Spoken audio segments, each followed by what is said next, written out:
been a critical component to this Wake Forest team. I mean, in every game, whether they're behind, level, or ahead, he seems to come up with big moments. And what a season he's having. Demon Deacons, and they're all gold, hoping to stay golden. That winning streak they have going, just a small one, but you know, it only takes a spark to get that fire glowing. This is their last non-conference tilt home match, and they'll go on the road, take on Duke, then UNCW on the road. So the question is, Kyle, how important it is to protect Spry, as Coach Muse has said many, many, many times. And they're in for a little bout here with a Wofford team that is very, very good, very well coached, very disciplined. They haven't played in a while, B.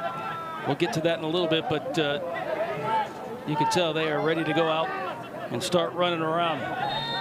Yeah, and this is a team, as you mentioned earlier, Ty, that has played here at Spry a couple of times in a row now. So this is not an atmosphere or a team or opponent that will get them rattled. And being such an experienced team with that under their belt, they know what's coming at them today. Stylistically from Wake Forest, they know what Bobby Muse will bring to the table. They know what Spry brings to the table. They're about as familiar with this fixture as you can be. Their last match, they had to kind of make up a match because of the hurricane messing with the schedule, and they brought in, rather than Furman, they decided to play Gardner Webb, which is just as good. Of course, Wake Forest knows that. They lost to Gardner Webb and won 3-2. And that was their last time out. But 4-2-1 on the season. Last year, 7-4-6. They did finish second in the SoCon behind ETSU. Coach Tyson told us before the game, he said, I can say this after the fact. He said, maybe not the game that we wanted to replace the lost fixture with, but, you know, the guys got it done. And credit to them for beating a really good Gardner Webb team on such short notice. It's a tough team to prepare for. Paris Mitchell almost found his way to make this 1-0. It was a 1v1 with the keeper. And you see that graphic at the top there. 3 goals for Wofford on 6 shots against Gardner Webb. That is how you beat a team that is quote unquote better than you on paper. Well done by Coach Tyson to get his team ready to play for a game like that under very adverse conditions. As Coach Tyson, always a delight to speak with on the phone. Hired in December of 2018, and he's been able to put out and churn out very talented programs. You think that this might be the team to hoist the SoCon Cup and get to the NCAA tournament, first time since 2009. But if there's any indication about the character of the coach to the team, I think they are well on their way. Very classy individual and very passionate about the game of footy. In fact, he wanted to stay a little longer on the phone call. Not often we get that sentiment.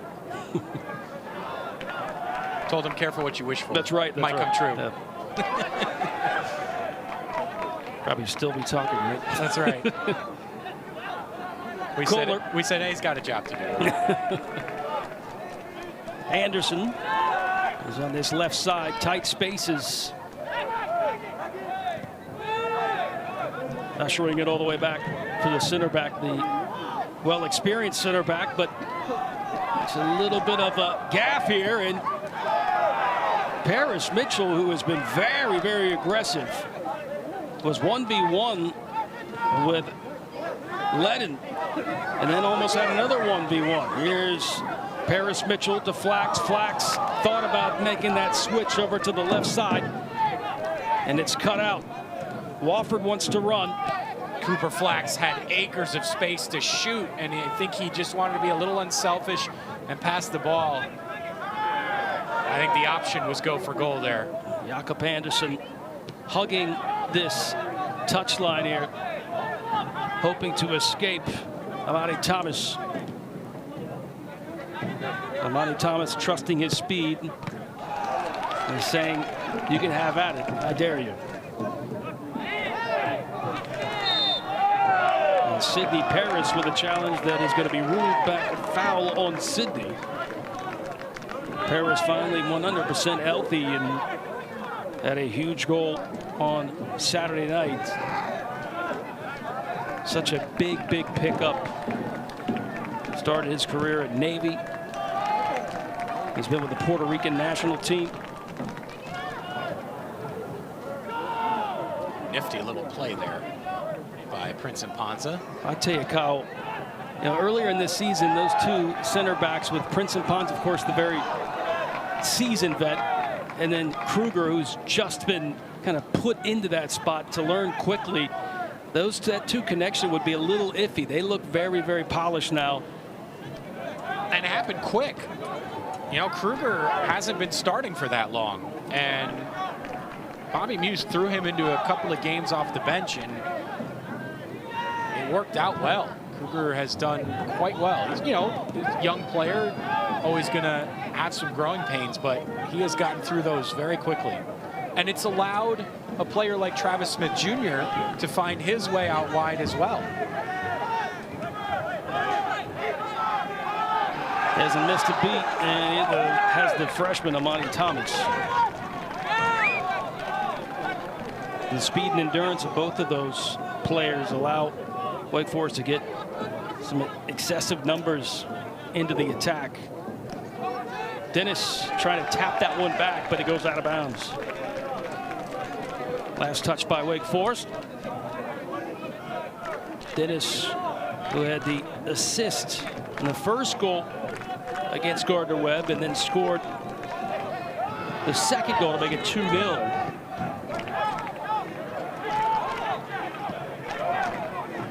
Jeffrey White applying the pressure.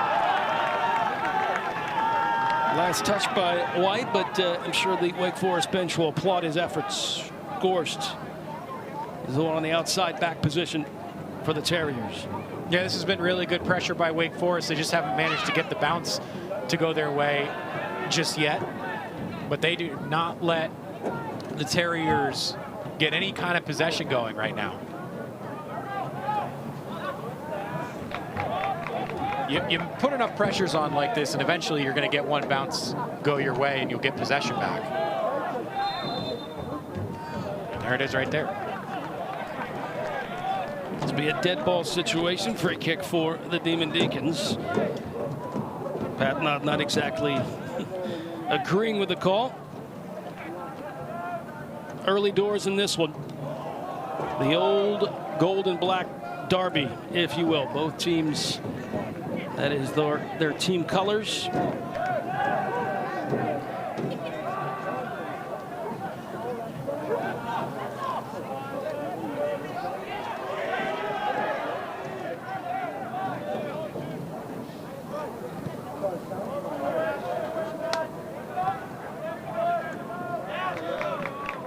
Working around to that left channel, and Wake Forest not wasting any time. They flirted with some big breakaways with Paris Mitchell. I wonder if that's an inkling of possibility in the future of a 1v1, the way that Paris Mitchell can muscle his way in there. Not only that, but very quick. Oh, good takeaway. Good poke away by Kohler. Magnus Kohler invites the 1v1 with Thomas, and Thomas dragged down on the other side of the byline and is able to get the goal kick. That's good defense really, again. Yeah, really strong muscle play there by Amani Thomas. Both teams playing with some spunk right now, and it's kind of canceling each other out, if you will. There's a lot of energy in this game and not really a lot of attacking third venture, but not for a lack of trying. It's two high energy sides sort of nullifying each other right now. This is clipped up, trying to get creative there with Sidney Paris. We saw the all-time record. First time these two teams did play was in '79. That was before Wake Forest was established as a program. That was a club team at the time. Amani Thomas, I'm not sure if he meant it, but it sure goes into his benefit. Umar poking that one to White, and White has options available. That was well read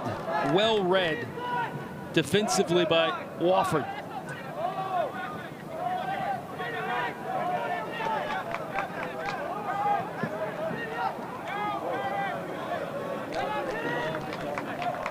The Terriers not shying away at all.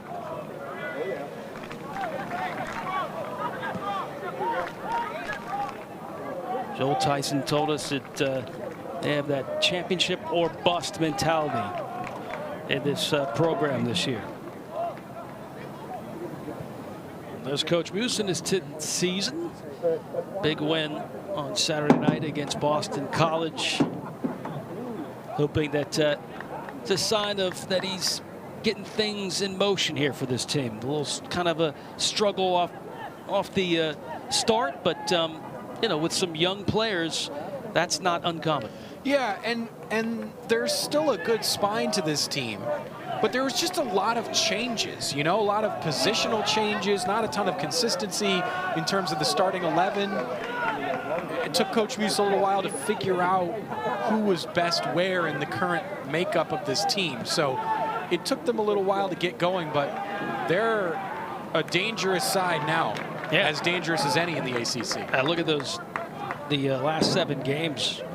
Goals allowed average, and that's when they had to kind of shuffle the pot a little bit because Escribano went down, and that's why you have Amani Thomas on the outside, Travis Smith Jr. on the outside, and then you invite the other freshman, Kruger, at the center back position. That was able to finally mold together. Kudos to Prince and Ponza being able to keep that line shape as well as discipline. It's Perez throwing his leg out to connect with Sidney Paris. End-to-end action so far in this first 45, Kyle. And I think that's exactly what we expected with how Wofford is built this year. They're not scared of anybody. They feel like they can play with you. Yeah, and as I was mentioning, it feels like an end-to-end game. There isn't a single shot yet. So right. It's just sort of two high-energy teams canceling each other out. And eventually it'll come. Eventually we'll see goal mouth action. But right now it's just sort of both teams are at level 8. Red zone offense, but not enough scoring. 8 minus 8 is 0, right? That's right. Well, Wofford has a very stingy defense too. They don't allow that many shots. Wake Forest, of course, leading the nation in that category. They like to pepper the goalie. As Flax trying to move that one up for a breaking Sidney Paris.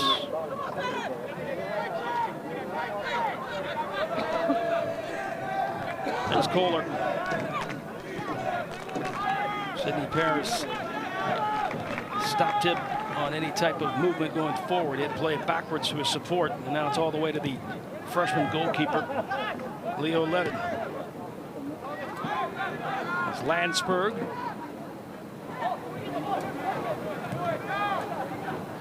Now Umar putting on the press here.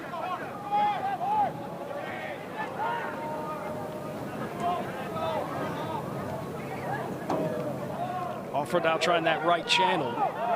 Pinged around, still now possession with the Terriers as Anderson once again right at the touchline looks for the give and go by Robeck and try to thread that one up to Thaddeus Dennis, but to no avail. Robeck is also one of these very talented players that Coach Tyson usually brings in. He's got a good eye for talent. This is one of them, a freshman out of Denmark. already with a goal, had the game winner against Gardner-Webb.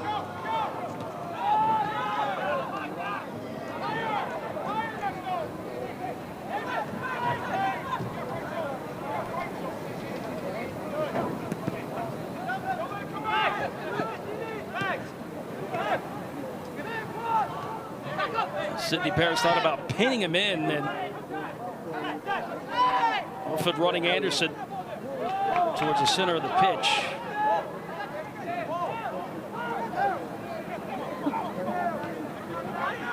That's right, Kyle. Both teams just ripping and roaring, but Yeah. really nothing to show on the stat sheet. No shots, no tests. We really are playing box to box here. Yeah, absolutely. That's a great way to put it. You know, you've got a lot of physicality so far. Most of it legal, to be honest with you. That's the 4th foul in the game.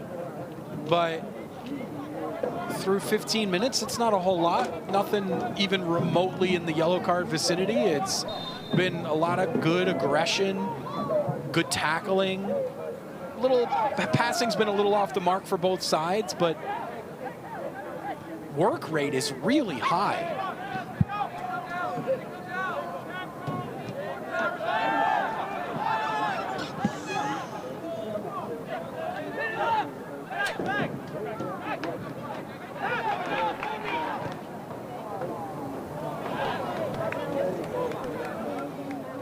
You were talking about width, Kyle. Anderson really is using every bit of width of this pitch. He has stayed right at that touch line. Yeah, that's the only way this sort of, as coach and others refer to it, Christmas tree formation can get wide. The problem is when you use fullbacks for width, you can get a little too wide. And what I mean by that is you get married to sending crosses in the box because you get stuck out way, way out wide rather than going outside in like you see Wake do a lot. Umar promising. It's Paris Mitchell hoping to send this to Sidney Paris. And what coach told us was we don't want to be that team. We don't want to be the team that gets married to pumping crosses in the box, because what results from that is a track meet. And they want to control a game's pace or a game's energy. You do not want to get into a counter game, because now you're just relying on pure athleticism. Amadi Thomas fighting through this one. Once again, Wake Forest moving into that final third, looking for their first shot. Not going to come here as the feisty Terriers come back out with it, although Wake Forest gets it right back. Not the place you want to give it up. And a clip over for Travis Smith Jr. to possibly send the delivery ball, but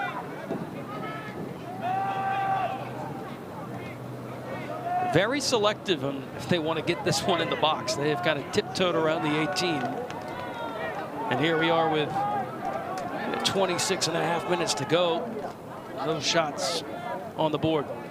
I will say this too, Ty. You can do great things with this Christmas tree formation, the 4-3-2-1.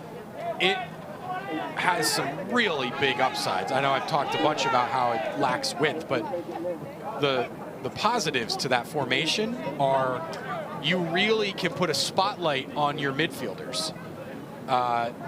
One person who has made great headway with this 4-3-2-1 formation is Jambi Alonso at Bayer Leverkusen with their unbeaten season last year. Florian Wirtz blossoming in a 4-3-2-1 formation, and he has so much freedom.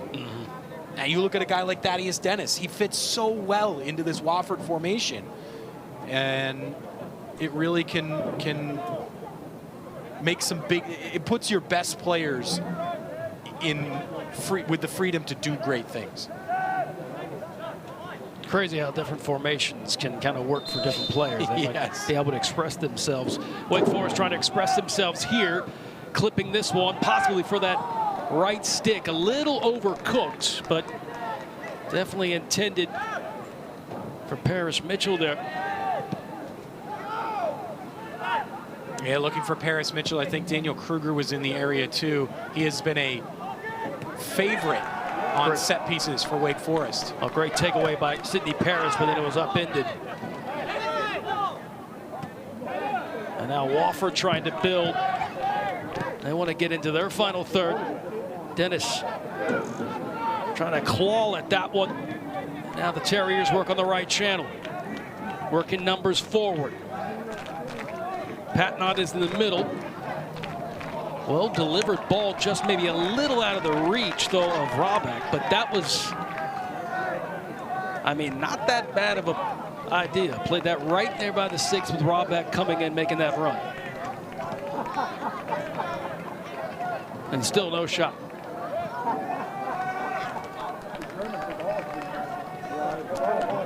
And now the Deacons will try to build here in the midfield, try to get numbers up.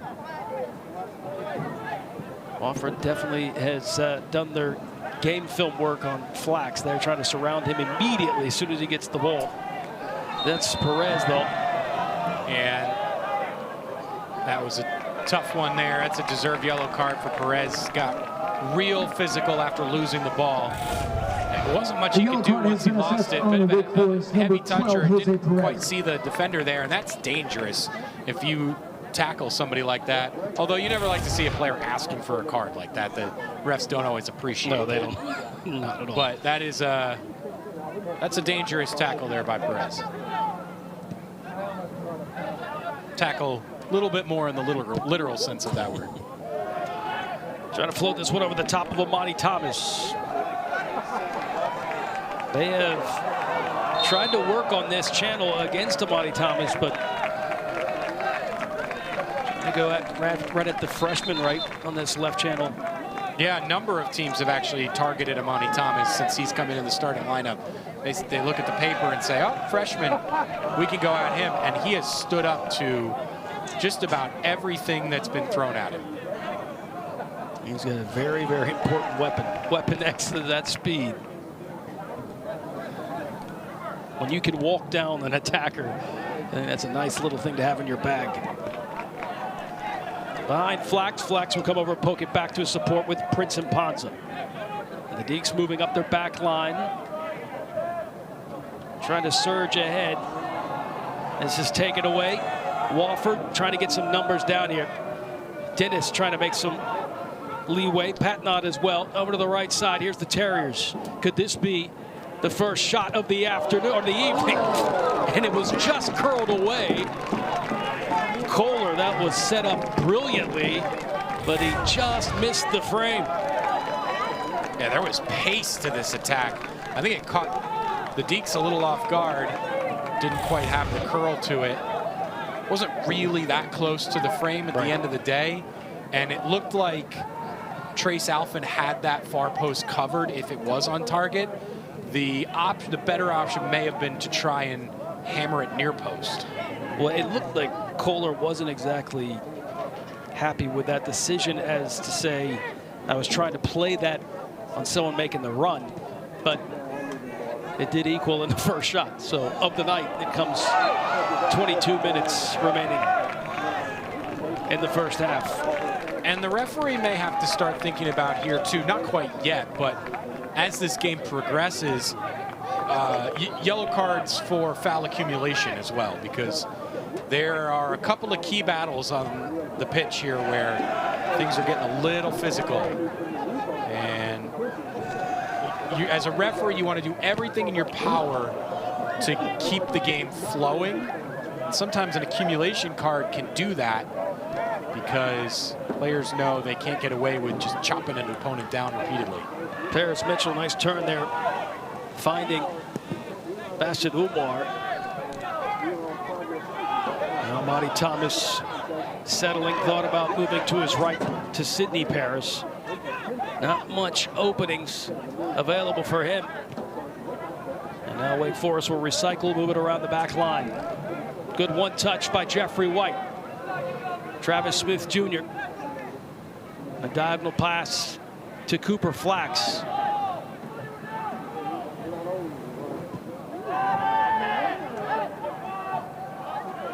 Wofford has definitely done a good job of trying to keep Flax out of the conversation, although there he is, a nice lay ball up top, just a little too much for Bassett Umar.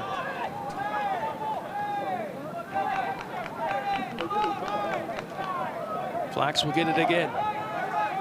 Umar slides it to Thomas. Thomas, here's a run. Maybe trying to get Flax. He had his hand up, but it stayed a little too centrally. And eating it up is the freshman Ledden. Yeah, that definitely was targeted for Cooper Flax, making that vertical run up the middle. The service balls have just been, I don't even want to say a little off. They've been very off so far in this game for both teams, really. The deliveries into the dangerous attacking areas have just not been there for either side quite yet. And that's why you're seeing one shot on the score sheet, none for Wake Forest, the nation's leader in shots. Not a single one through the first 25 minutes of this game. That is a capital W win for Wofford so far. Wake Forest in 2023, only 2 players that started in that match started here tonight. Flax is one of them. Good, clever clip. That almost worked out brilliantly. Paris Mitchell was on his way to try to receive it. Maybe just a little overcooked again, but the idea is there. Yeah, and it all started Bassett Umar with some gorgeous technique to keep that alive. Dickens continuing the onslaught. Staying right there in the front yard. Deflected. Sidney Paris. Oh, he tried to turn it. Good defense again by Wofford. He had to go against 2 defenders there. How about Prince and Ponza getting up into the attack as well there from his center back position? Everybody for the Deeks trying to make it happen up front right now. Just one shot for both squads. Deeks finally registered their first shot there during that sequence. Flax can hit it from there, kept it on the ground. Bassett Umar with a left. It's deflected or blocked away. Good defense again by Wofford.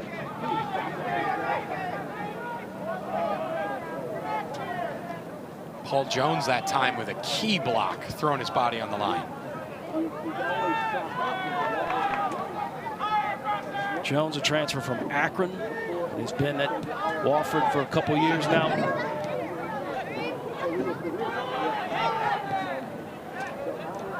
Wofford kind of weathered the storm, the onslaught of attack from Wake Forest, and now they're trying to slowly connect some passes and try to work their way up to their attacking third.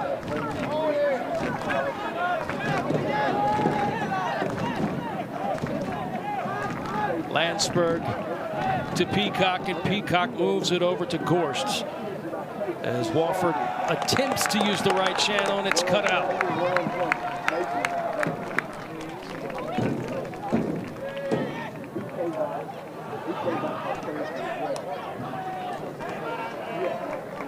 Into a pocket, Cooper with his head up, looking around for some options. Goes right to his left to Paris Mitchell, maybe a bit of a dummy. Umar. This looks well done on the left side by Jeffrey White. Jeffrey White did have his hand up as if to say maybe there was a handball. We'll maybe get a look at that. 16 and a half to go in the first. 45. We sit 0-0. Deeks with 3 shots. Well behind their average.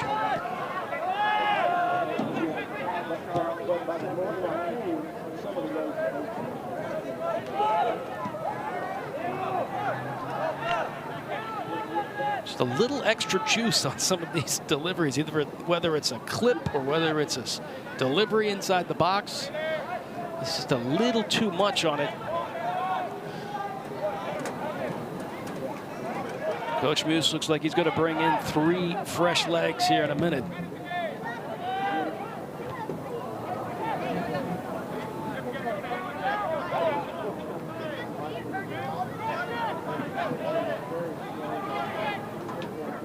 Definitely not a slow start to this one on a midweek match between both of these teams. They have been out firing, moving up and down the pitch.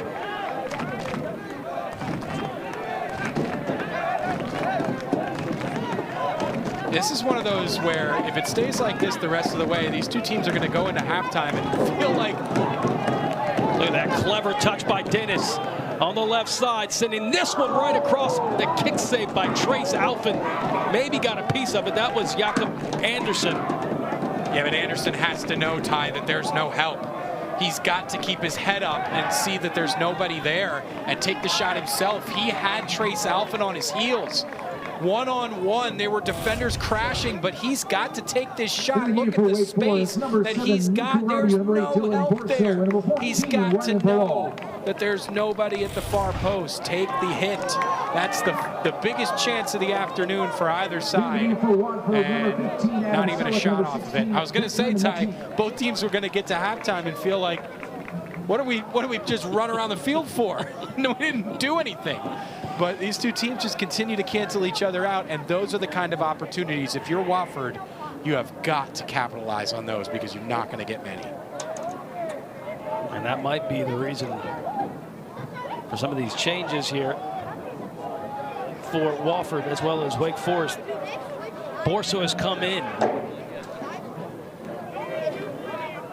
for Sidney Paris.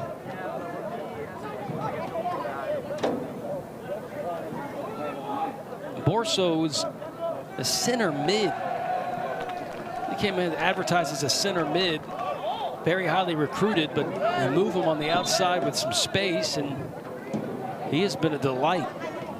I mean, he loves having that much space to work. Here's Bilal, the other freshman, got his second goal of the season before halftime against Boston College. Now Wofford trying to work. They took it away close to the 18. This will result in a corner with just under 13 and a half to go in the first 45. 0-0 is our score.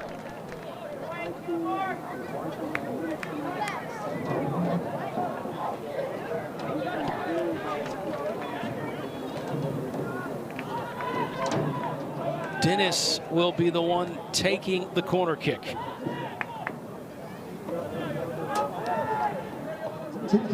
Only 36 corner kicks have been taken by this Terrier team this season coming into tonight. And Dennis floats that one right in the wheelhouse of Trace Alfin. He punches it away. And once again, Wofford working towards that final third.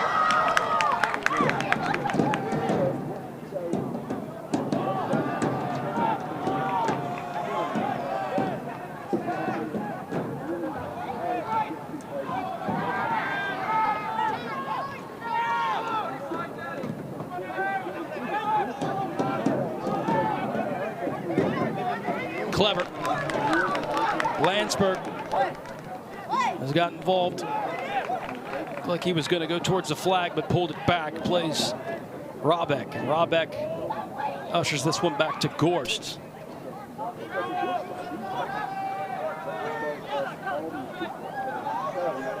Wofford connecting passes left and right. It's a sign of a confident team.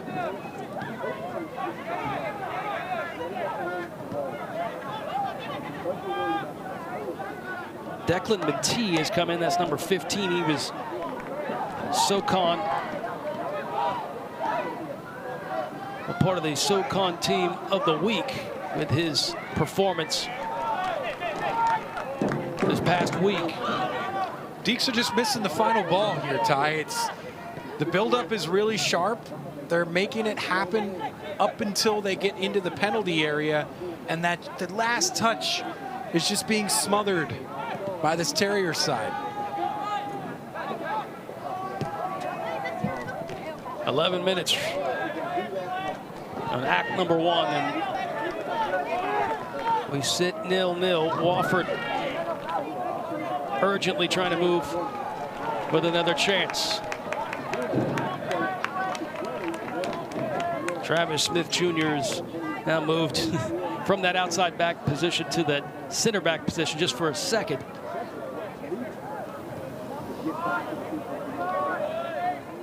Prince and Ponza, good vision.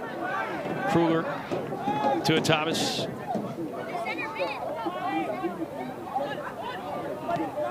Thomas trying to move some chips around, but really nothing happening. No really real options for him. It's Flax surrounded by black kids.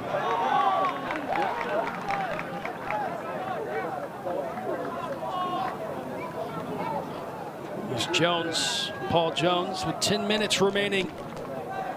Nothing to show. But both teams going at each other, but very selective on their shots.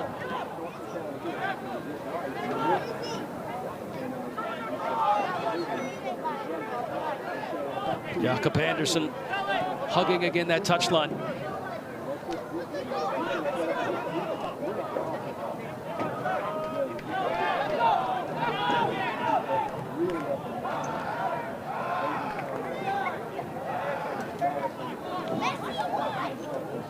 Rabeck. And support would be Selick. Selick, number 15, a freshman from Sweden.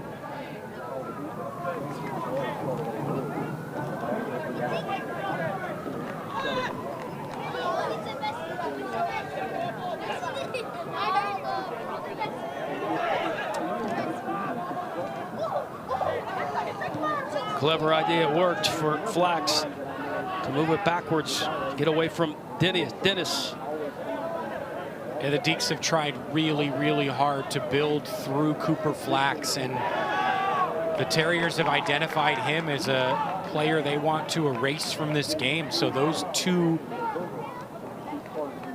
opposing styles of play or game plans have been an interesting battle through this first half.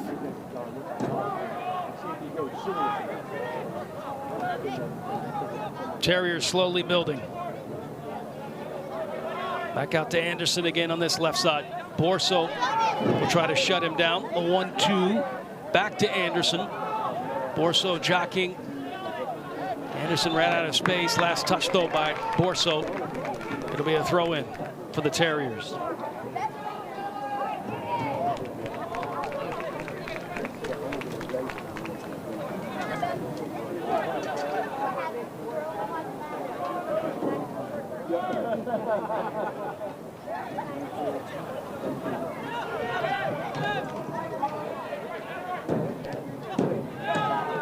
Well, the overloads here, a lot of Terriers and a lot of Demon Deacons on this one side. The only thing really that Selick could do was play it back, see if they could recycle. Once again, Terriers recycling. They're average about 54% of possession this season against their opponents. It's a good hit off the crossbar. Does it stay? And Dennis just trying to improvise a stinger. My from Rabeck. What a hit off the right foot here. That was inches from being an unsavable ball into the back of the net. Trace Alvin gave that jump as much juice as he possibly could and still didn't quite get there. Wow. And it has to be said, Ty, Wofford's had the two best chances of this half, by far. Like I said, watch out for number 12, and I think that's good reason why. Here's a one-touch banger, at least an attempt by Selick. Not exactly well he planned it. Now Borso trying to get this up the pitch for the Demon Deacons with 6 minutes remaining in the first 45, and the Deacons thanking their lucky stars that they're not down 1-0.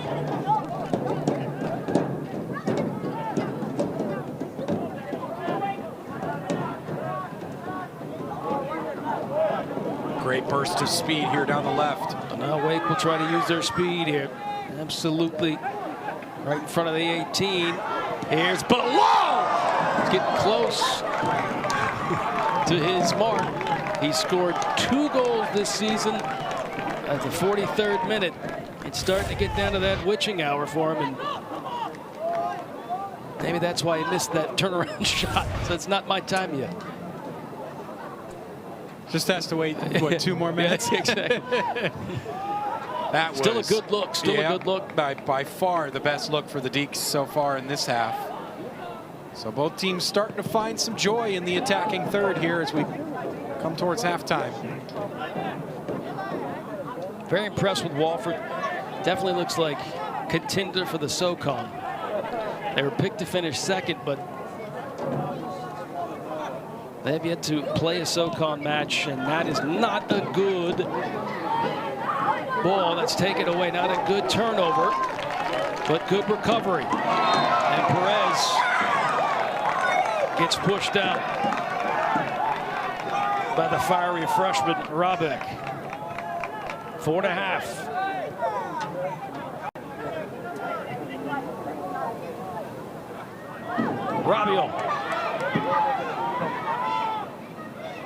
Rabiot not scared to shoot, not scared at all to send it in the box. Spent all last season out because of an injury. And finally gets his time to shine. Great play there by White. Cooper Flax muscling his way. He gets it. He can hit it from there. Flax. Too much traffic. He was ready to blast it. Flax skipping into the 18, and first they played advantage. And there was a little bit of a late attempt there. That's why the official brought it back. But it's just quick feet. I think Thaddeus was just a little late on that. It's a little soft, but it's definitely a foul. And credit Cooper Flax for trying to stay on his feet rather than go down. 2 hunters right there with Perez and Flax. With 3 and some change remaining in the first half. Be a nice way to go into the locker room with a big goal from way outside. That's going to go way outside and high. As Flax not quite calibrated yet.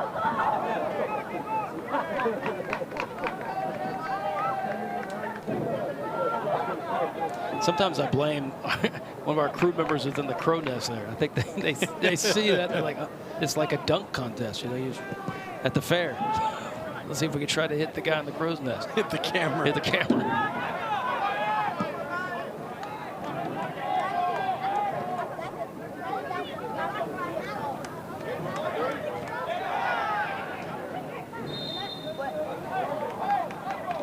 Not shy of any contact. And freshman Rabeck, fiery on all. I mean, he's fiery and firing on all cylinders. The speed of Amani Thomas, something that's all you can. That's the only way you can do to stop him. And Landsberg got a piece of his cleat. Amani Thomas will throw it in. Flax. Thaddeus Dennis on his back pocket. Perez, a little feint move there. Deeks working the left channel. Here's Rabiot. Travis Smith Jr. Maybe the closest one there, but immediately off the line and gobbled up by Leo Levin. Deacons with 6 shots. The Terriers with 4. But the Terriers have had the best looks.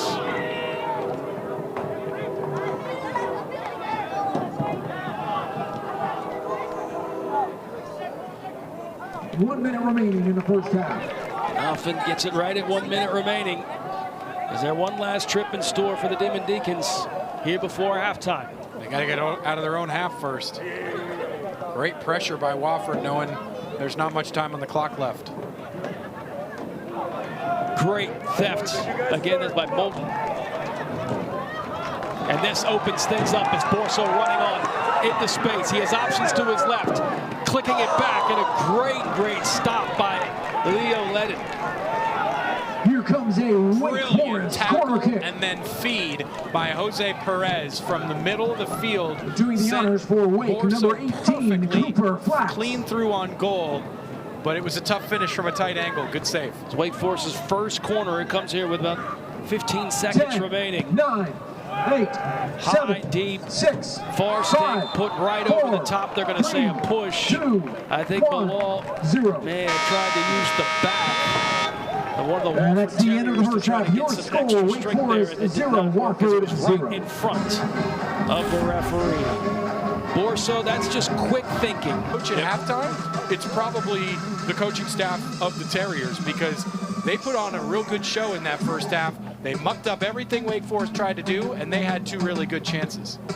I concur, and you notice the series history, 5-0-0. Wake Forest is against Wofford, and Wofford has not scored against the Demon Deacons. Well, they've not scored in a crossbar.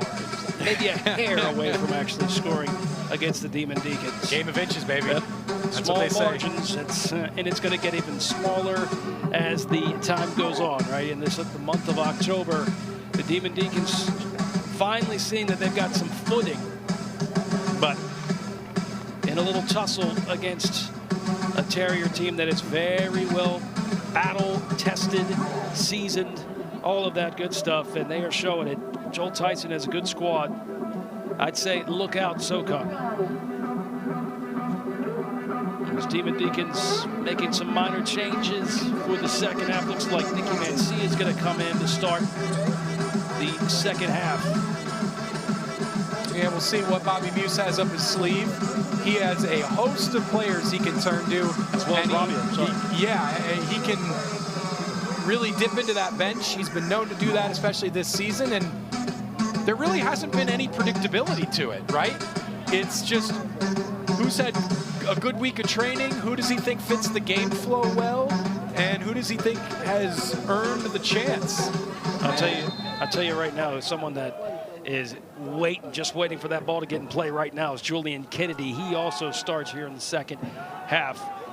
And he's been known to, once he gets into his bag, he can put in goals quickly, but been trying to find himself here this season. It's still a very talented player, and that goes to show you just the talent that Wake Forest gets year after year. Have someone like Julian Kennedy coming off the bench. And now Wofford already working into that final third inside the box, trying to work its way on that ball played on that far stick by Thaddeus Dennis. And this time he decides to just take it himself, and it's not much of a contest for Trace Alfin. There was a really critical defensive header in there, because if that didn't happen, Magnus Kohler was waiting completely unmarked at the far post. Kennedy did score against Wofford last season. Coach Muse dipping into a deep bench, allowing some of his players to shine, express themselves, show their frustration for the season. Maybe not getting the PT they've always wanted this season, but still very skilled. There's Mancia. Somehow keeps that in play for Rabiot.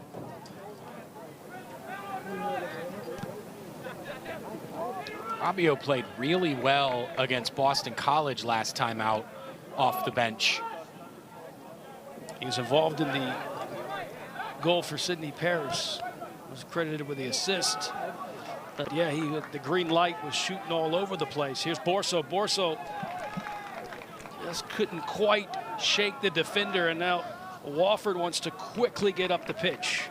They have not been at all shy. As soon as they get possession, they are green light, and their foot is on the gas. Yeah, one thing Wofford's done really well tonight is they have loaded the midfield, and it's made it really difficult for the Deeks to get through the middle.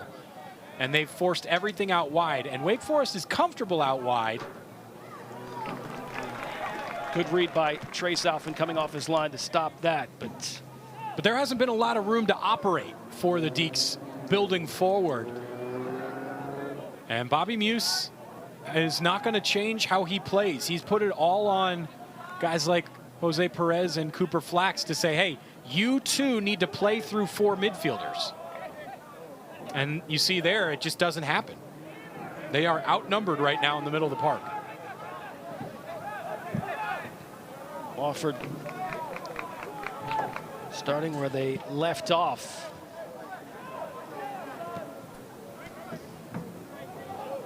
Connecting passes and moving urgently into that final third.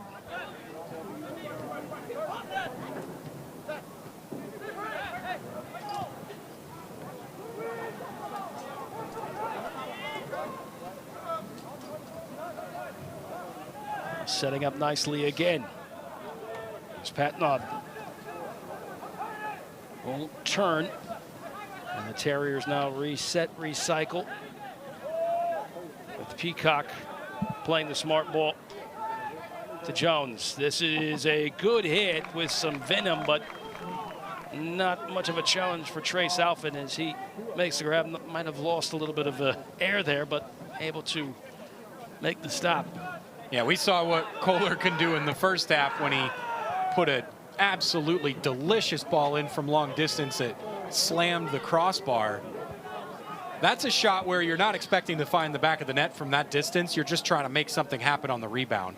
And well done by Trace Alfin to catch it and smother it. Wofford has had a chance. Could this be a chance now for the Demon Deacons? It's Bassett Umar just a little heavy on that touch. As it trickles back to Kruger. And now the Deacons scanning and trying to work their way back to the final third. And maybe a delivery inside the 18. If they're lucky, clipped for Rabiot. Rabiot lets it land. Clever back heel, maybe want a little bit more touch on that Mancia on that overlapping run. Now Flack's gonna have to dance. Tight spaces, Kennedy. Umar with a shot, but blocked. Perez. Good vision, over to Borso. Borso hits the Jets. And that will be a corner for the Demon Deacons. Little things matter in the attacking third, Ty. Really, really little things. You look at Nick Mancia, made one small recovery poke after he failed to make a tackle on the first attempt, and that kept the ball alive for the Deeks. And they've got a corner here. It's those little things that get guys playing time off the bench, and why Nick Mancia is in the game right now.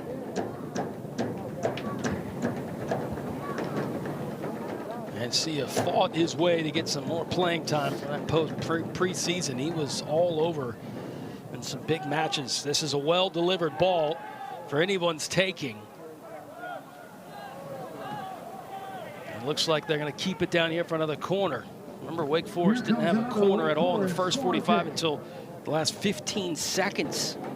Now they get back-to-back ones here. And that was a delicious ball from Cooper Flax on the first one. Let's see if he can do it again. He put it right at the top of the 6-yard box.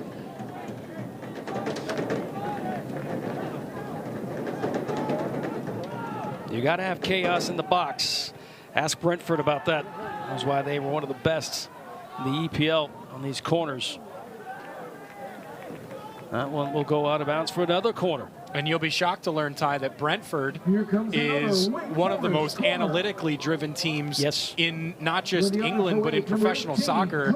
And they know how valuable set pieces are. I'm glad you brought that up. Good diagonal pass. Perez, one touch. Flax. This is delicious. Borso lining it up. Not very much time. Rabiot trying to curl it. Oh, just outside of the target. Deacons, good trip though. Doesn't end in a goal, but still some positive things to take from that one.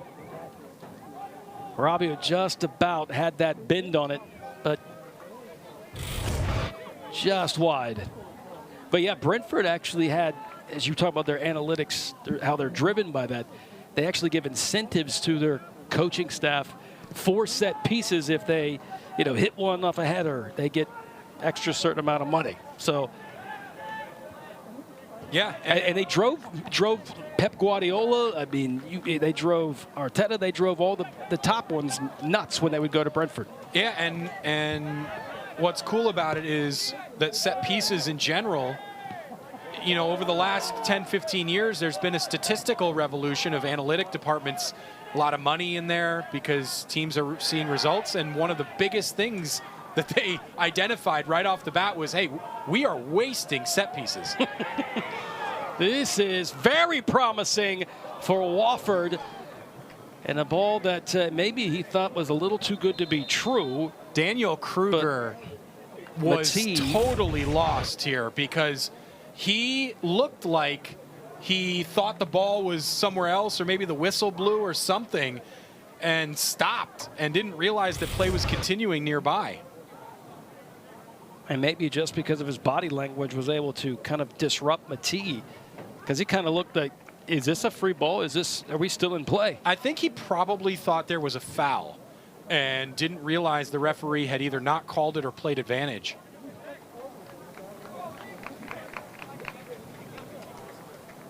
No harm, no foul for the Deeks, but that was a big opportunity.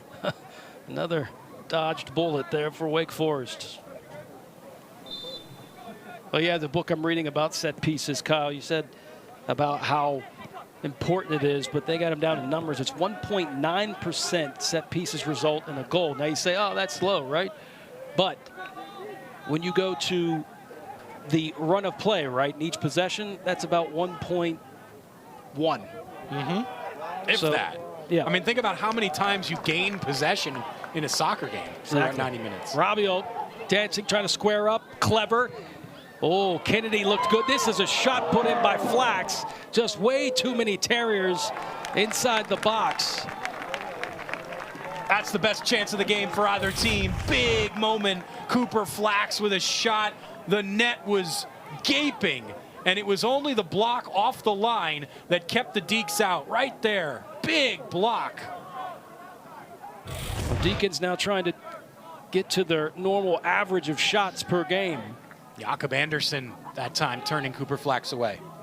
Right now with 10. Of course, they average over 20. The only team in the country to do so. And Kennedy he's got the green light to go anywhere and press the back line of the Terriers.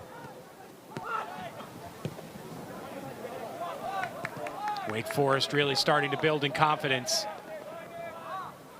Kennedy has his hands up, hand up. This one's going to be played a little too centrally, as Kennedy was hoping that would be more played towards the left flag. Now 12 shots for the Demon Deacons.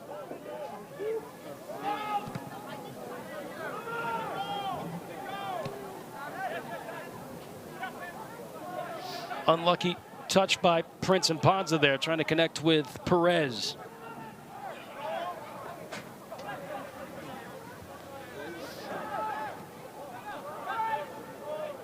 Tight one here at Spry. It's 0-0. A Tuesday night tilt. Every match, every touch of the ball means so much to both of these squads. Jones sets it down. Dennis. That's a bad tackle and definitely deserving of a yellow card. Second yellow card of the game, first for Wofford. Very late tackle. Umar shaken up there. That's one of those just reaction. A yellow card has been assessed on Wofford. Upset about that ball getting away, and then you just kind of throw your legs at it. Yep. Not really intentionally trying to upend Bassett Umar, but one-footed, so it's only a yellow, but studs up. He pulled out of the tackle, no malice in it. Still dangerous.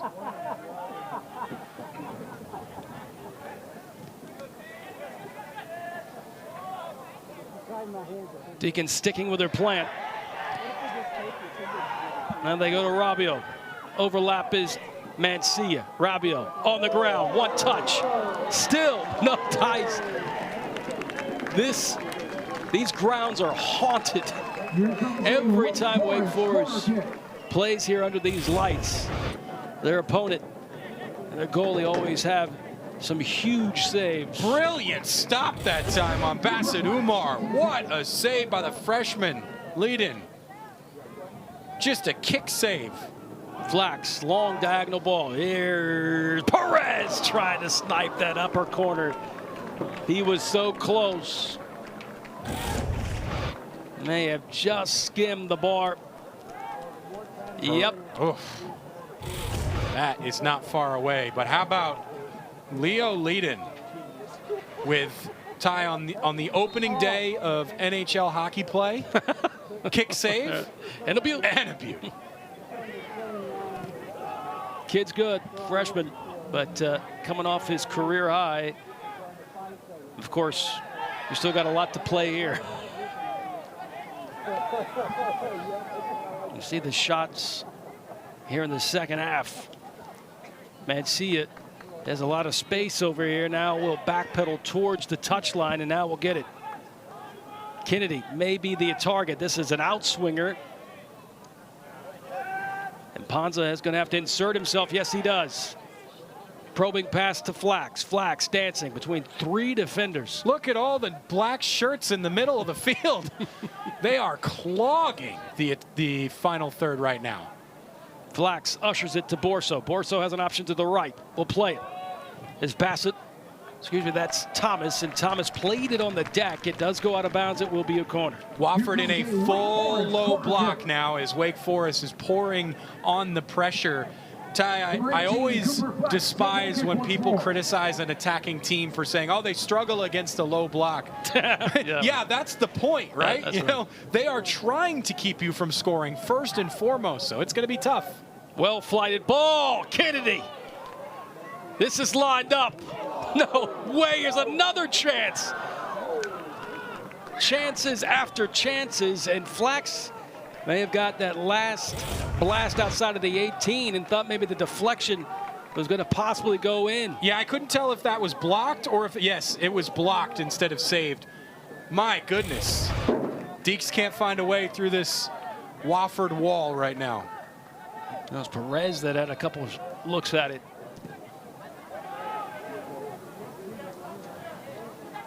Terriers defense really, really stingy. The Deacons now at 16 shots.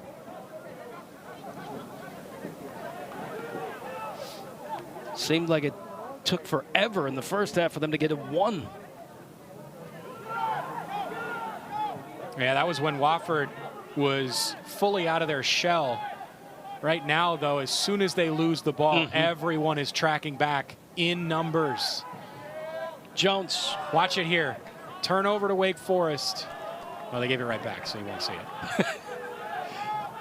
Jones just had a little bit extra on it. Kind of got caught on his foot as we tick down close to 30 minutes remaining. Deacons with a quick restart. As they try to get numbers forward.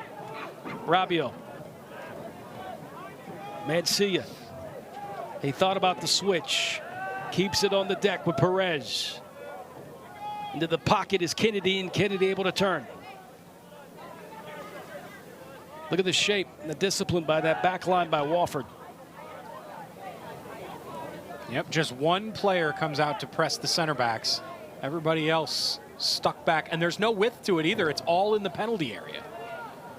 They are happy to let the Wake Forest wingers and fullbacks have the ball in wide areas because they know even if the cross comes in, they still have a numerical advantage. Kennedy was lurking. Maybe this time he'll try to get creative. Jockeying back and forth. He'll play centrally, then kind of move off to the sides and the wings. Good turn by Flax. Up ahead to Umar, just out of his reach. Gorse trying to turn and put this one into play for somebody to run on. He thought about going to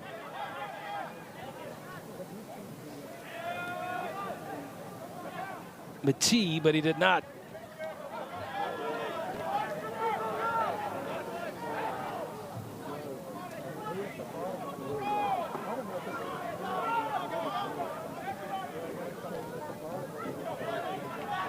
I tell you what, though, Kyle, 0-0, but still very exciting match. Yeah, for sure. For soccer fans, too. I mean, unlucky as that one knocks off. Yeah, the name of the game tonight for both sides has been work rate. Both teams working incredibly hard for what little space they can gain. Filling in for Wofford at number 12, Kelly Robeck. Here comes the freshman again.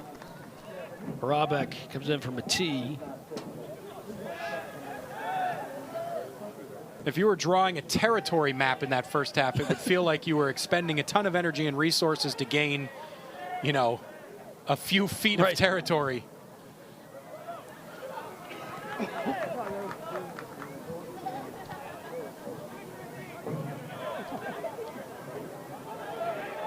Played over the top, hoping for somebody to run on. Little miscommunication. Maybe that was intended for Kennedy. Yeah, I think Mancia was hoping that either Rabiot or Kennedy would run onto that, and neither made a move.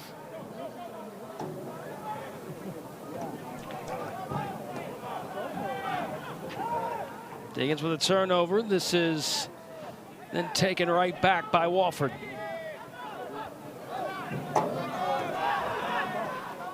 Kohler goes down looking for some help by the official, not going to get it. Thaddeus Dennis. Good distribution over to the right for Patnod to come on.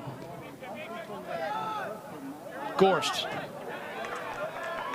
Gorst looking for a call. Nothing. Referee letting them play. 1-2 with Rabiot and Umar. And now Rabiot is on an island full of 4 defenders for Wofford. Nowhere to go. Essentially, there's 5. It's the touchline used as a defender.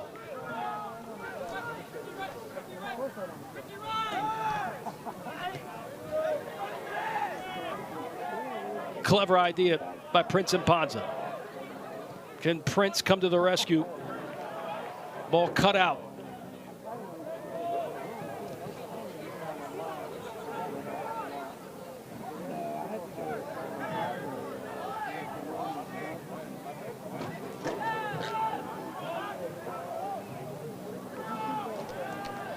An unfortunate freshman mistake by Leo Ledden there. As he knew it when he was trying to distribute to his outside back. Did not work as planned. Wake Forest quickly with a throw in. You can tell here as the Deeks build forward this time, Terriers are trying not to get pinned back in their own half too much.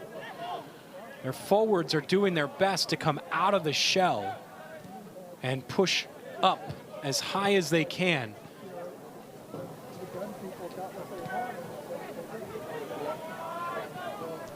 You see Kennedy kind of the focal point up top. A couple times he'll put his hand up in the air. Almost like a basketball player saying, looking for the alley-oop. But he's been pretty much sandwiched between the 2 center backs. Yeah, splitting center backs as a striker is an art form because you can get blanketed doing that. But there's also space to be found. Flack's trying to create space against the freshman. Now to the left channel, Rabiot. He can get creative. Little step over. Umar. Rabiot goes down and Umar has to usher this one back for another recycling. Yep, that Bobby Muse will be totally okay with that. There was nothing there. It was a great penetration by Rabiot and too many bodies in the way. Flax in some space. Flax. He was thinking about letting it go, but wanted to keep penetrating in close to the 18, and Umar goes down. No call. They're going to continue to play on. I think, Ty, that's one of those situations where that's a foul if it's not in the penalty area. But I don't think the referee wanted to change the game by giving a penalty for what was relatively soft on the grand scheme of things and somewhat inconsequential. That's a tough situation for an official. And this half, it's been pretty much let them all play.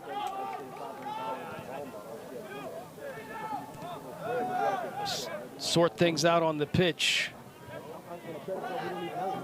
If you're a referee, giving a penalty in a 0-0 game in the second half for what was really like an off-ball push at the very top of the penalty area is just gut-wrenching. Yeah.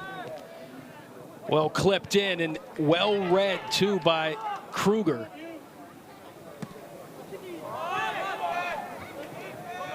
Wofford not done yet. Pat Nod still with it, working around 3 Wake Forest defenders. Gorst chips this one and off the chest. Oh, it was right into the wheelhouse of Robeck. He was waiting to take a half volley.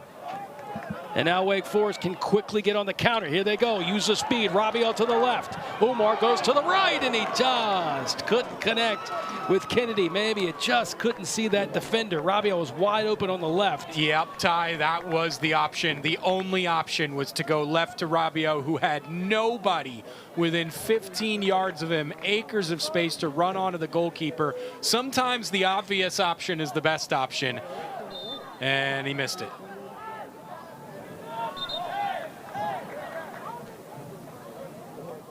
Well, we talked about trying not to be so predictable, right? Yeah. And he heard us there as he was trying to do the no-look pass to his right, just wasn't aware that there were some defenders right in that passing lane. Yeah, sometimes it can be so tempting to say, well, everybody's going to see this pass coming, so I'll do the thing that nobody thinks I'm going to do. Right, and really, when you go back and watch it, you go, I should have done the thing everybody was expecting. Probably why Coach Muse has that scowl on his face, but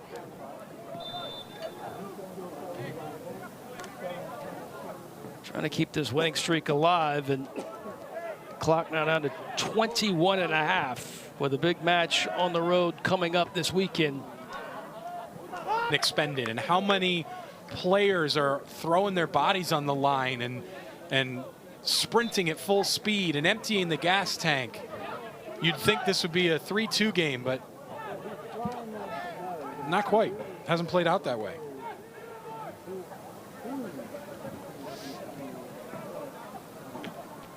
This is about as talented as I've seen Wofford in the 3 years that we've seen them play here.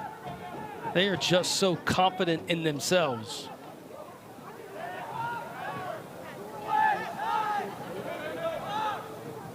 And they believe they're in this battle, which they are. Oh, both teams are right in this. You would not be able to say, other than maybe the first 10 to 15 minutes out of halftime when Wake Forest seemed to have really starting to be pouring on the pressure, it's been as even as you can get. Deacons with 16 shots, though. Trying to get to their average. Here we are, this second half shots. 9-5 the disparity.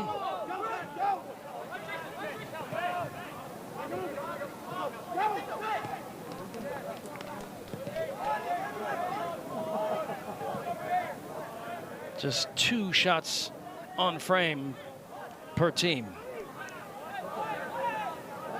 Monty Thomas got tripped up. That was, I was thinking that was going to be a call, that just because it came from the behind part.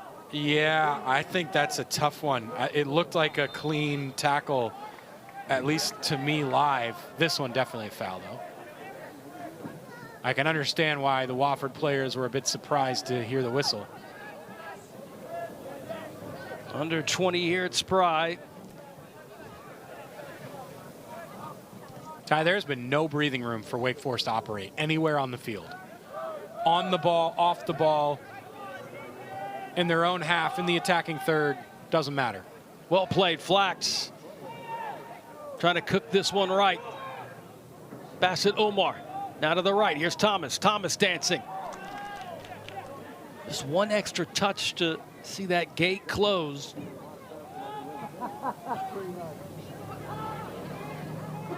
And then now here comes the theft, and now watch Wofford get up the pitch quickly. Great response there by Amani Thomas.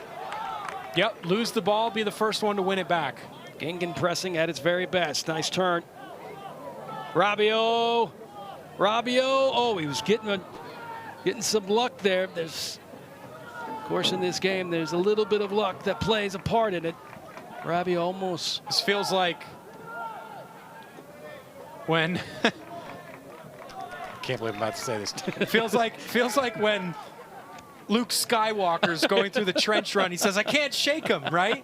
He's got somebody on his 6 every time. Somebody makes a move, somebody does something. There's a nice ball, a great turn, a wonderful 1-2. There's always somebody glued to the next move. They can't shake him. Exactly. Somebody needs to call in the Millennium Falcon. They don't allow many goals.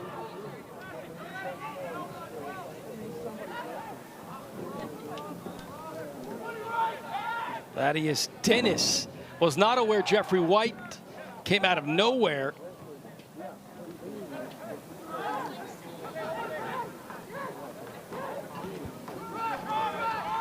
Apparently doesn't have those blindside sensors. Here's Molden. That spit out right in a good spot and off balance, but still in the neighborhood of the goal was Rabeck again.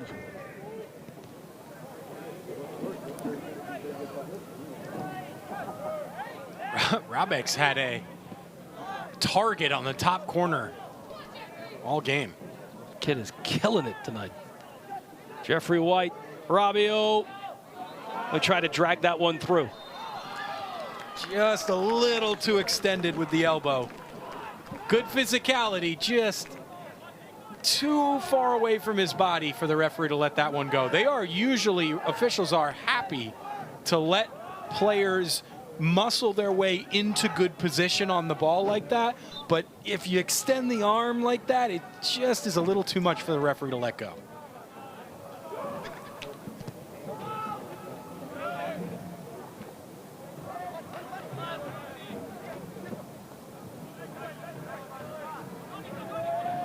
Now in the midfield, once again building. Quickly up Umar to the outlet to Borso. Borso looking up, thought about playing Jeffrey White. Will allow some numbers to get up. Good off the ball movement by Borso. He'll try to get creative. That's excellent defending. Jakob Anderson was well aware of the move he was going to make, Borso was going to make, and took it away from him.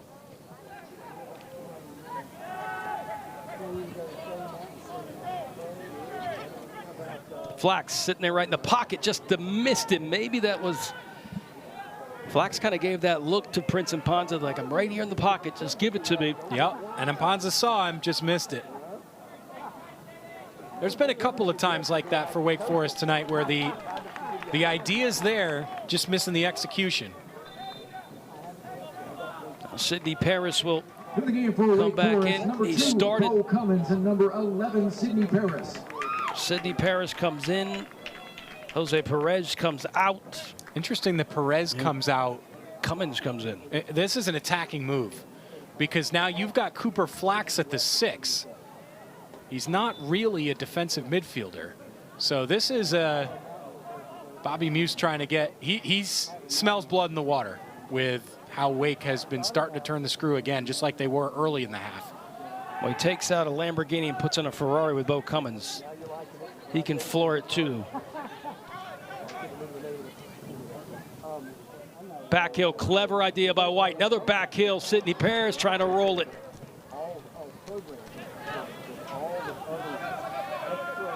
Look at Prince Mpanza. I mean, that is textbook. Any of the young players out there as a center back, what is he doing as he watches that ball? He's looking left, looking right, looking left, looking right.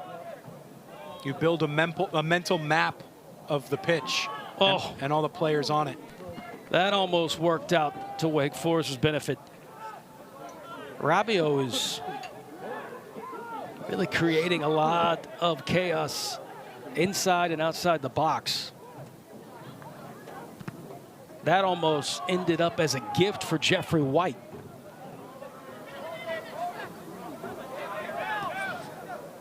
Molden. Gorst. Ty, the one thing that's going to win this game, it's a moment of magic from somebody. Who's going to have that end product? Who is going to put the finishing touch that this game has been begging for to take all 3 points? I don't feel like this game is going to end scoreless.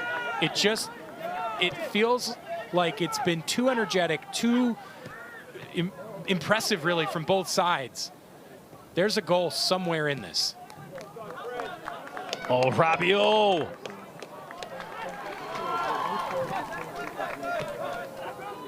A little bit of a gamble, almost paid off. Molden stepping is White. Jones can't connect. That'll go out of bounds. It'll be a Wake Forest throw. Ticking down, 12.5 remaining.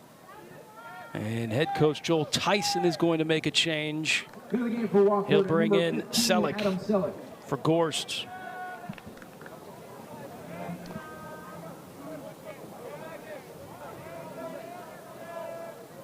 Selleck from Sweden, lots of players representing Sweden. Rabeck, though, Denmark.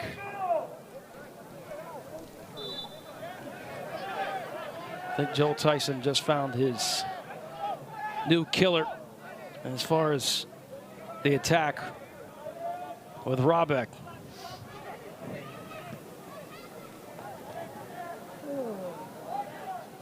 Borso.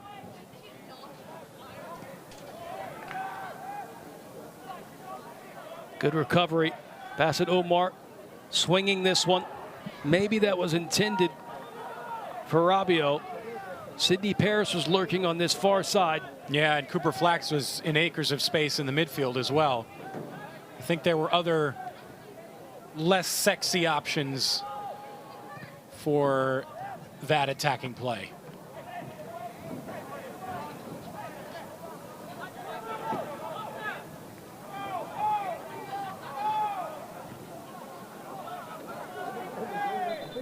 Oh, look out. I was wondering how that was staying in play, but it does roll over the touchline to throw in for Wofford.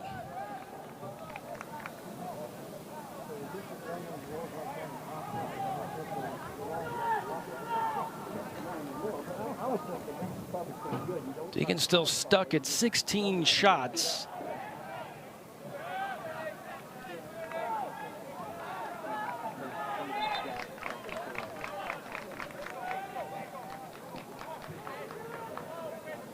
Of course, we've seen trips where they shell out 5 within seconds of each other. That's right.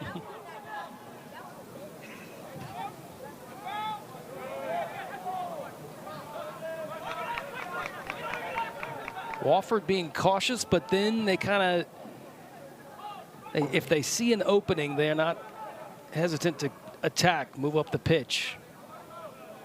But you're right, Kyle. As soon as now Wake Forest gets in possession close to the midway line, they get numbers back ASAP. Rabeck. Here's Molden. Molden. Curling that, hopefully for somebody to be on that far stick, and maybe a shove that was overlooked. Yeah, the ref saw it, and he said, play on.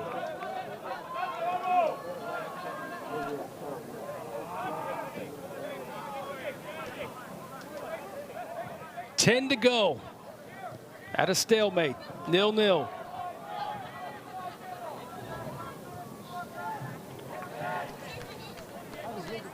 Is there a goal in the history for one of these teams in the near history?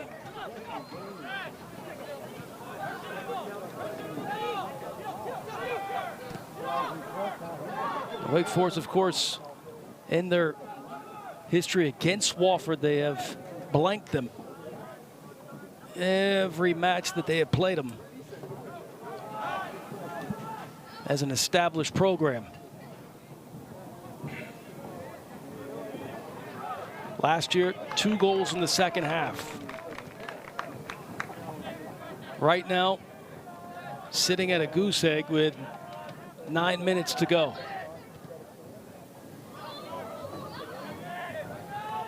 Trying to float that one over the top for Paris Mitchell. Yeah, it feels like the Deeks in the last few minutes Well, that was Jeffrey White. have tried to hit a couple home runs, and they've ended up striking out.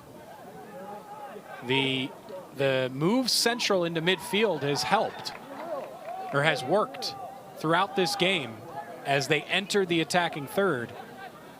Seems like they've gotten a little cross-happy in the last few minutes. Maybe a little bit of frustration and panic. Moulton. Clever move. Able to get by Sidney Paris, but Sidney Paris immediately back on his horse.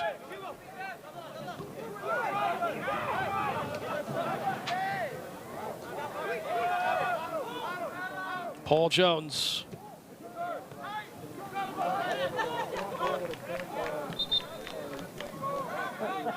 Fresh legs coming in now for the Demon Deacons. Looks like Robbio is going to be coming off.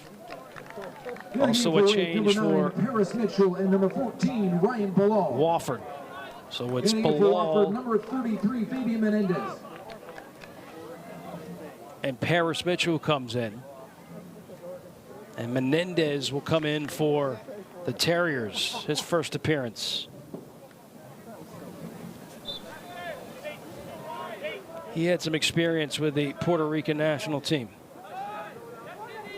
From Greer, South Carolina.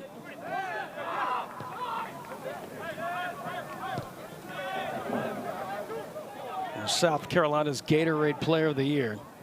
And he comes off the bench here with about 8 minutes remaining for the Terriers.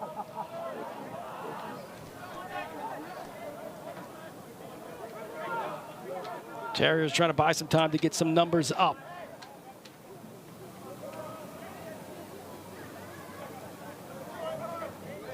Menendez.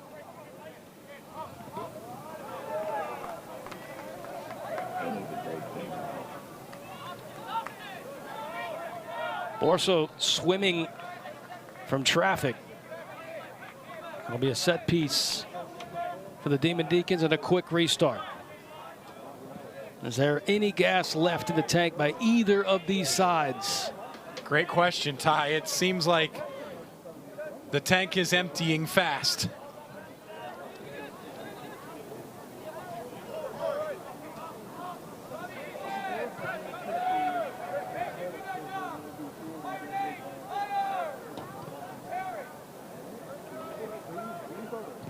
Kruger, big ball. White settling it against Molden. Clips it, far stick, over the head of Bilal. How about the first touch from Jeffrey White to settle that long switch, which had some serious pace to it. Feather-like touch there by Jeffrey White, settling it. And that gave the Deeks a chance to make something happen in that move.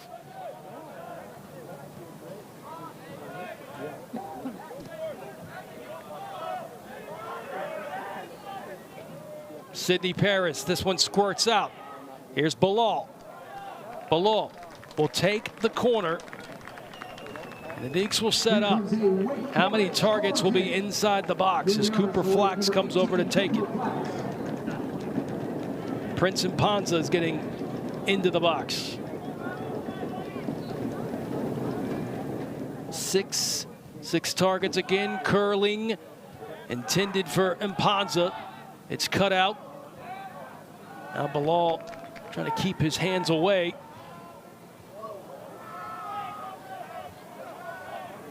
Deeks still can't find a goal. Menendez in a foot race with Cummins. Ooh, it's gone out of play down there. Dangerous throw here for Wofford. So Menendez, a sophomore, clattering with Bo Cummins. It'll be a throw in as the clock now ticks to 5 minutes remaining.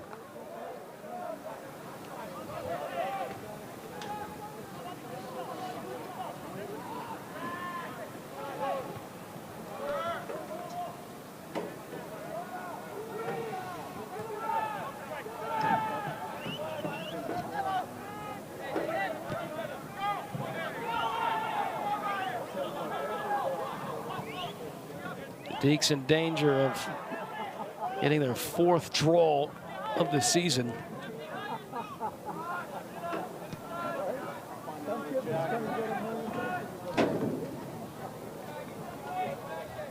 White trying to turn the corner. Molden, very, very seasoned defender, comes up with it. Good cutout by Sidney Paris. Ty, you asked who's got what left in the tank. One thing that may be an important factor down the stretch here is the fact that Wofford hasn't really played much of a game recently. They have taken some serious time off and may have recuperated to a level that might be a little higher than Wake Forest is at right now.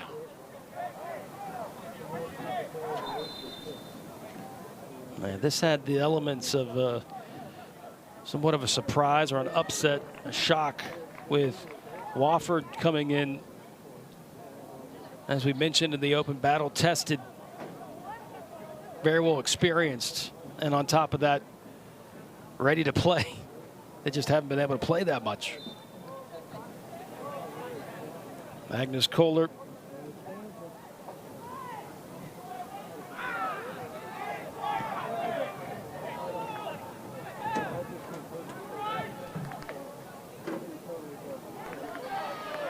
It almost worked out well for Molden.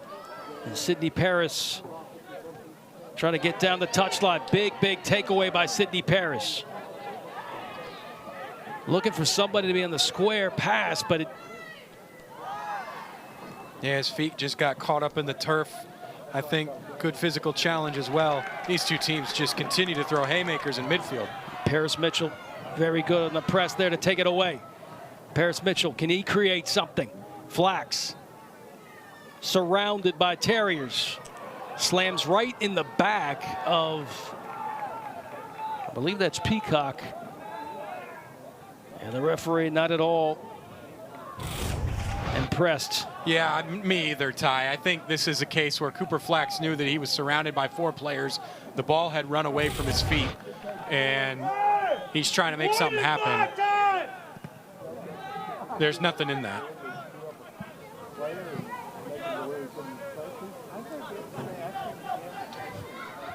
Under 2.5. Ball that gets out. Paris Mitchell. Can he connect? What a save by Leo Lennon. It just keeps happening. The Deeks thwarted by an opposition goalkeeper yet again. What a brilliant save. It's a little too central off the foot of Paris Mitchell. But yet again, an opponent goalkeeper crops up at a huge moment. Curling back, right in the wheelhouse.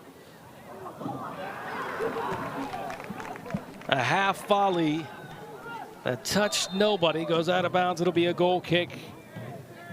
Huge missed opportunity for the Deeks because Paris Mitchell had all day to set that one up. He'd gotten by his defender and could time it perfectly. Just didn't get the right contact. Too close to the goalkeeper. Well, SoCon teams have had some success on the road against ACC foes. Of course, Mercer tied Chapel Hill, or excuse me, North Carolina in Chapel Hill. UNCG upset UVA in Charlottesville. And now Wake Forest tied here 0-0 to Wofford.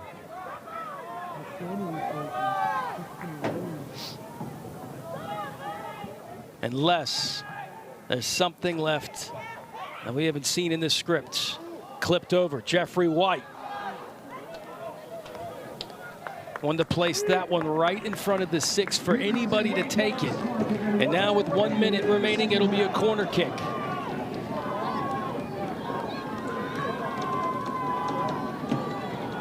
Can the Deacons finally get one on the board? Curling. Flax running on to take it.